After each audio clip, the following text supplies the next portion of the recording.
He took away the Sodomites out of the land and removed all the idols that his fathers had made. Now, you know, folks, what we were originally told about the Sodomites is that we were to tolerate them.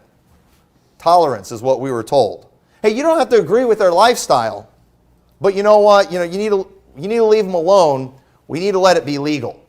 That was what we were originally told. And then, whatever two consenting adults do, in the privacy of their own home, that's not my problem. That's what we were originally told to do, even though it's very clear in the Bible, sodomites shouldn't be in the land. But we'll just tolerate them. But then, that was enough. We were told they should be able to have civil unions. Obviously we can't call it marriage because we get it, that's between man and woman. But these are couples that love each other just like heterosexual people do, and they need to be allowed to make, medical decisions, visit in the hospital, and, they're not getting all the same rights that normal people are getting. So just civil unions.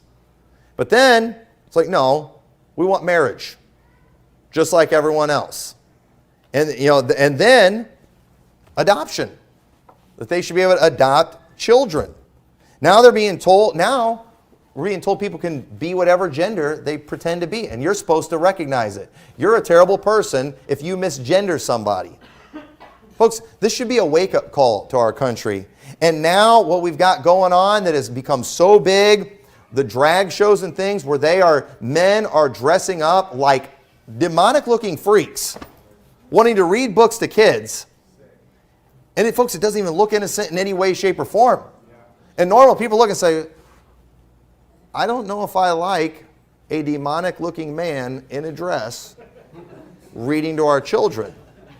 And people are being told, you're terrible if you have a problem with that. And you know what? A lot of Americans are waking up and saying, I don't think it's good that a man dressed up as a female who has some female anatomy in the upper part of his body should be on Main Street twerking in front of a little child. But that's the stuff they're doing in these parades. And folks, it's getting out there. People are seeing it. And you know what people are doing? They're saying, this is too far. Folks, I think there's a chance I think we're seeing an awakening. I think if we can get some of our political leaders to pass some bills that will get challenged in the Supreme Court where they'll look at some of these cases again, some of the sane states can start making some good laws and making these things illegal, banning this type of thing. Not supporting this type of perversion. This kind of thing can happen. But folks, we've got to show America what's going on. We've got to wake America up. We've got to point these things out. We've got to call it out. We've got to talk about it. These are not pleasant things. These are not things we want to hear about. We don't like being crude. We don't like talking about disgusting things. But these things are happening in our streets. They are happening in public schools. They are happening in libraries. And it is time for people to wake up.